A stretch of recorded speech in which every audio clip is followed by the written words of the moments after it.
read a very sad story today. This was tough for me. So, Ilia Topuria has left his gym. And I knew a little something about this going back about 4 or 5 weeks. There was a video that was done. Somebody came out and they filmed Ilia's house. I thought it was a joke. I truly thought it was a joke. Josh Koschek did one of these way back. I mean, this was way back in like 2008 or 2009, but they did this day in the life.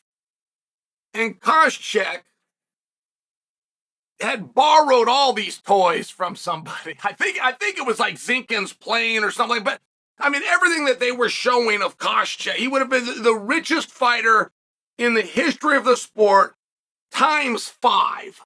I mean, it was just this ridiculous display of wealth.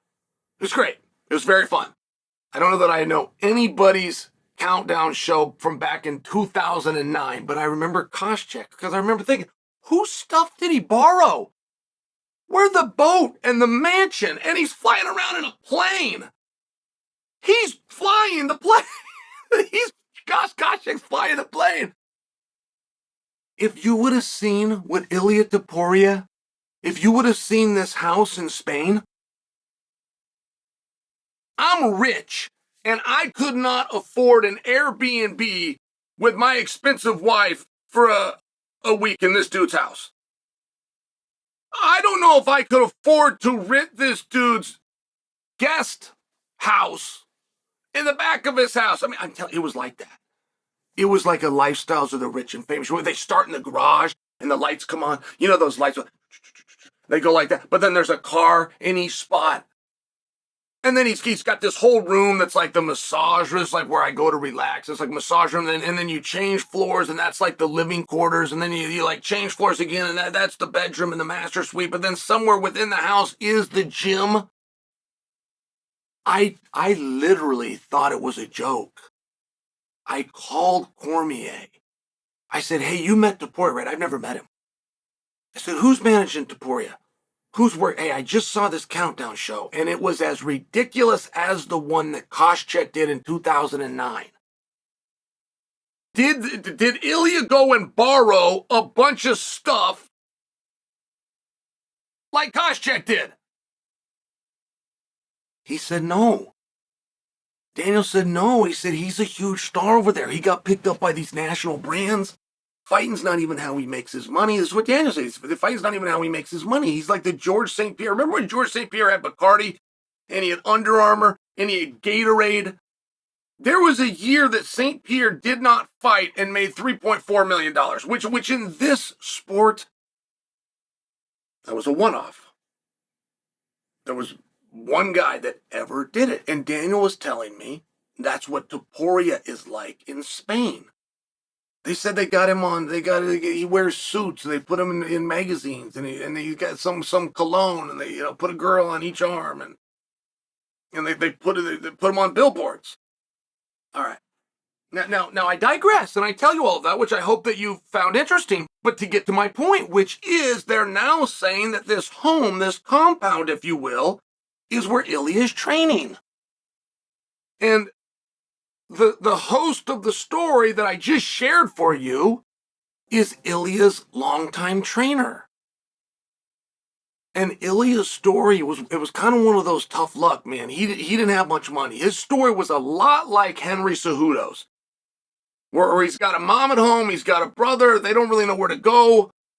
They don't have balls and rackets and clubs, but there was this gym, and it had a mat in it, and there was a heavy bag, and they stumbled in, and somebody like took mercy on them and started training them at a young age. Like his story, it was something along these lines.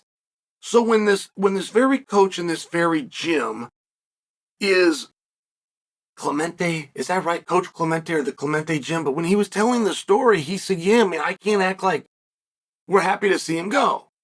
He said, but sentimentally, it is your quintessential story of where they rise up and they have to leave the roost. And all I can do, I will always cheer for him and I will always be with him. But no, he's not coming back. This isn't for a camp or for a period of time. And I'm not going to make believe in the media that it is. He's gone. He has left us. And he's going to prepare at his house. And it's a hard story for me.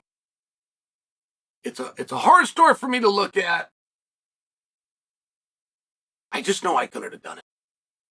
I couldn't have done it. If one day Clayton calls me up and he's out, I'd have been done. I couldn't have done it. And I could overcome a lot of things, but I couldn't have overcome that. Now, this was by choice. This wasn't like a death, say Mike Tyson and Cosmato went to, just for example. This was by choice, but you're still somewhere else. And I've never seen anybody in any sport be able to prepare themselves. And I know plenty of people in plenty of different sports that have tried. But everybody, Mayweather has a coach. Mike Tyson has a coach. Serena has a coach. LeBron has a coach. Kobe has a coach. I mean, Tiger Woods, they've all got a coach. Everybody has somebody, whether it's knowledge or it's inspiration or it's that extra drive. But everybody's got a coach. And I have seen plenty of greats that have tried to hire that coach. I've seen plenty of greats who have lost a coach because they refused to hire them. Where they thought they can replace somebody, I'll just give him some money and he'll be with me for a camp. Or more often, I refuse to pay a fair percentage to this guy, and so he's gone and I have somebody else. I just don't have one of those stories that's worked out. And I've seen it for a fight, and I've seen it for a few fights. But 3 fights, just understand how many fights 3 is. Oh my goodness, 3 training camps, 3 weigh-ins, 3 licenses, 3 trips, 3 press conferences, 3 walks. And by the way, what I just described is 1 year. Every fighter fights 3 times a year. So just think of how many 3 is. Your favorite fighter may not have even won 3 fights in his whole career in a row. Your favorite fighter probably never fought for 3 main events. Your favorite fighter probably never had 3 title fights. It'd be very unlikely if they did. I mean, it's a lot. Well, let's times it by 2. Give them 6. That's only 2 years. You know how fast that is? And I'm just sharing for you. I don't have the answers to this. If there's anybody that has made claims and has had beliefs and is willing to show the courage and the drive to go out and back those claims up, it's Ilia Topuria. He has said some very seemingly outlandish things, and he's backed every one of them up. So, I'm not saying that it can't be done, but it's the opposite of anything you've heard of. I don't like the word camp in our sport. I don't like it for one because we stole it from boxing, which I just think is weird. Early on in this sport, when we thought we were going to have to compete with boxing for the same fans and the same revenue and the same sponsors, it turned out that the fans liked them both. But early when we thought we were going to have to go head-to-head with boxing, I thought it was weird that we would steal their vernacular. And moreover, all boxers, and yes, that's all, go broke. And they go broke because they do stupid like have a camp. You either belong to a gym or you don't. You either have a team that you go to every single day at 3 o'clock and you have somebody else tell you what to do for 2 hours, or you don't. And all the guys, wherever they want, whatever teams they brought in, all of them are broke.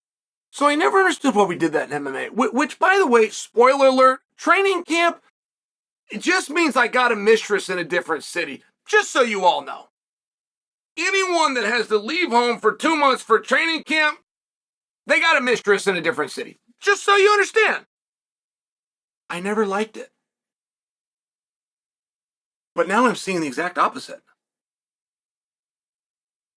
I mean, think of these guys that have gone off and done these training camps, and as bad as I want to tell you they are, as silly as I want to tell you they are, as redundant and expensive and useless as I want to tell you they are, let's look at the exact other side of the coin. You don't go anywhere. You stay home. You train at home. You eat at home. You sleep at home. You study fights of your opponent on that television from that couch at home. If I'm telling you that training camps are silly, if I'm telling you that historically training, it's really just a word, then the laws of logic say that the exact opposite would have to be true. But the exact opposite is what Ilia's doing, where he's not going anywhere. He's staying home. And for some reason, it doesn't sit well with me. I'm trying to predict and I'm trying to foresee, and I'm thinking about these people coming to his house each day, and then they got to leave the house, and then somebody's got to go clean the room, and it just gets annoying, and then we'll see how long this lasts. We'll see how long this works out. It's an interesting story. It made me a bit sad that he and his team went separate ways, particularly at a pinnacle. But he's a champion of the world. He should be the BMF champion. And I will reserve judgment, but I'm going to let you know right now that I will someday be casting a judgment.